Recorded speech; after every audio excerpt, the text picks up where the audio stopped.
Yeah, it was super strange. It was like at a carnival, and she went in and she did one round, and then for some reason she couldn't keep going, so she needed a break. So then I got to go in for the round, and then we just beat the crap out of Jessica uh, Rose Clark, and then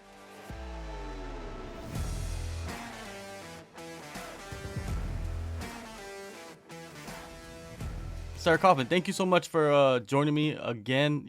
It's back to back fights. I mean, you had a 2 year layoff, and now you got two fights within a 2 month period. How do you feel about being able to stay busy? yeah, it's been great. I mean, this fight with Pal Athena came up kind of back in August, September. I was in contact with them, and then I was able to fit the last fight in. So the fact that go from 2 years to two fights in 2 months is pretty awesome in my book.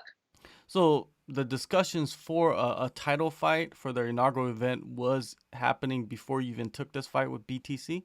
Yeah, this fight was actually on the books for the title, as I say, back in September. Yeah, they contacted me about fighting for them, and I said, okay, sure, sounds good. But I really wanted something in 2021, sorry. And yeah, it was just fortunate that the BTC fight was able to come together, and then that this fight didn't fall through as well, and that's always a bit of a concern for me. So fingers crossed that everything looks good. At this point we're only kind of 16, 17 days out, so it's looking like it's likely happening, which is a big bonus.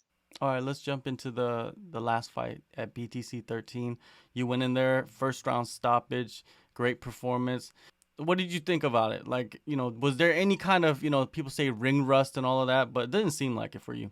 No, it felt great. I was super relaxed. It was a long evening. There was a lot of fights, and they kind of were drawn out for quite a while. So being in the back for that long, it actually worked out that I had, Lupe Godinez was fighting, Joanne Calderwood was fighting. I had friends who were fighting on the UFC card, and so actually in the back we were just sitting, kind of watching the fights and kind of passing the time that way. And then by the time those fights were coming to a close, I started warming up and getting ready for my fight. So it made the evening go by a little quicker, but I didn't.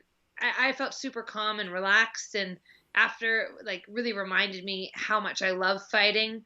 You love it, but when you haven't done it in a while, you're like, oh, will it still be the same? And it was kind of everything and more. And the fact that I was able to really showcase different things that I've been working on and put those into action in a fight. It just proves to myself that I'm still growing, I'm still improving, and that I'm still able to make those changes to literally be, considered the top in the world. What exactly did you work on ahead of the fight that you went into the fight and said and did it? Like it was like perfect for you. Yeah, I mean, I have a really good left hook, and so the fact that I was able to, like, drop someone with that left hook and really utilize it and throw a little bit of power in behind it, I was happy with that. We've been working on some covering the distance, especially on southpaw if they're backing out. So some of the footwork things that we were working on, came to fruition and came together there. And then the fact that, and maybe the biggest thing is when I got to that grounded pound, excuse me, I really, like, made the conscious decision to throw with power, and I think that showed, and I felt it, and I don't know, something just about really allowing myself to unleash and to not hold back and to just take that moment to, you know what, we're finishing the fight right now.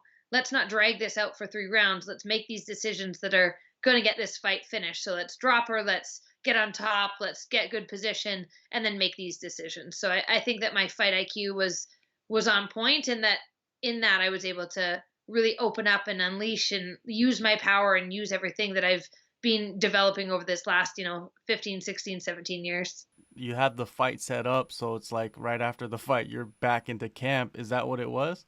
Yeah, I try and stay kind of mostly in camp as is. I think that the people that choose to fight, and then, especially if you're not injured, take all this time off and only really get back into the gym when you have another fight coming up. To me, you're not improving. You're not getting better. You're not, trying to make yourself the best mixed martial artist you can be. You're kind of staying at that same spot and then just doing a camp and doing, 6, 7, 8, 9 weeks, whatever that looks like for you.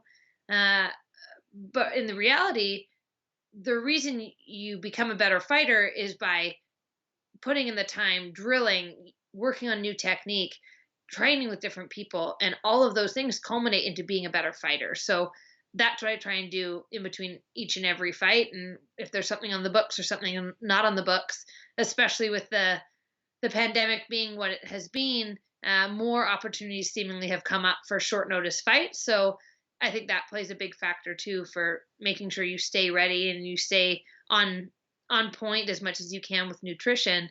So that way, if something comes up, you can make weight. You know that you're in decent enough shape that you can put on a good pace for those rounds.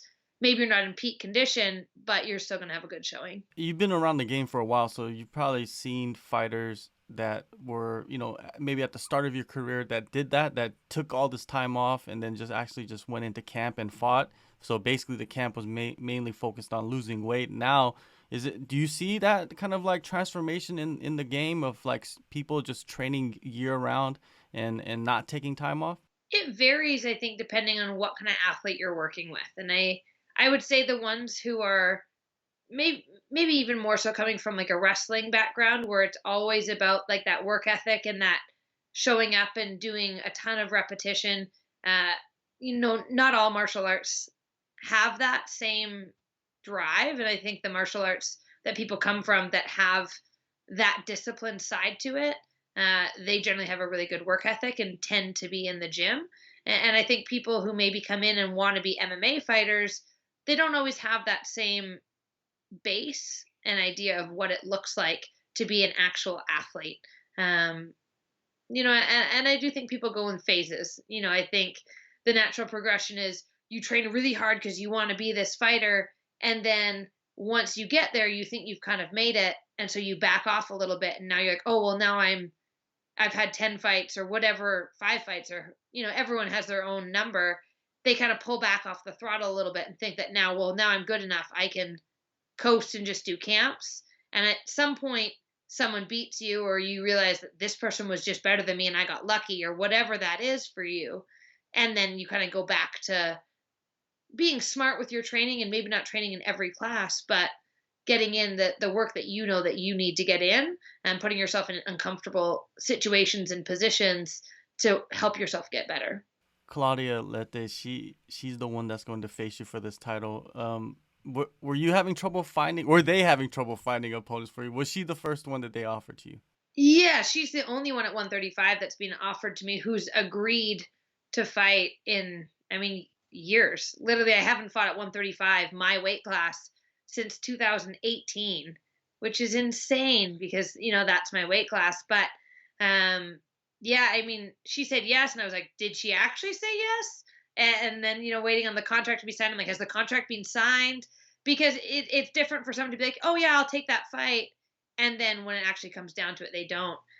So I'm really pleased that they were able to find her, because it has been a really, really big struggle to make that happen. And I think the fact that the title's on the line makes someone, especially an up and comer, a little hungrier to try and take on what some people would consider a veteran, I guess. Yeah, and she is a young prospect out of Brazil. Some solid wins if you go back on her record. What is your breakdown of her and the skill set that she possesses? Yeah, I would say that she kind of has that shootbox style where she wants to be in your face. She wants to throw, hard strikes. She doesn't shy away from a tough fight and a gritty fight. Looks like she likes body locks, takedowns. I think at one point she said that she wants to, finish me by rear naked choke. Like, I think that she is more on that grappling end of things. Which for me, sure, that's great. You can get lucky on a punch. You're not really going to get lucky on a submission. And so, if that's where she thinks that this fight's going, I have some solid wrestling and really good jujitsu behind me. And, I'm happy to tap her out or knock her out or TKO. Definitely, I would really like this, 4 wins and four finishes would be pretty great to have on my resume. You mentioned the left hook earlier and the power behind your punches. Do you feel like her skill set that she brings will allow you to show that more in this fight? Definitely. When someone comes forward and they're willing to engage, it allows me to engage as well. When someone is running away and they're playing more on that stick and move game, it doesn't allow you to plant your feet and throw with power as much. So I definitely think that this style and the style matchup is going to play well into being able to land with some good power and really utilize that full, well-rounded game that I have. You're back in Vegas to train. It seems like you're finishing your camp there. I see that you're training with Ramona again. Ramona has a fight, I think, a couple days before you, so you guys are in camp together. Jenna Fabian is there at Syndicate. Are those your main training partners for this time being? Yeah, I mean, there's a really good group out here. So I'm staying with a girl named Avery, and Gian is staying here as well. And on top of that, we have Ramona, we have Jenna, we have a smaller girl named Valerie, Emily Whitmire's out here, Joanne Calderwood's out here. It's always a time of year where some people are in and some people are out, depending on what's going on. But it's a really solid group that's in there, and we're getting some great rounds in, and yeah, it's fun to be in camp at the same time as other people, so that everyone's has that same intensity and that same drive to finish out the camp strong. Do you feel any different since this is your first fight at bantamweight in a long time in camp right now?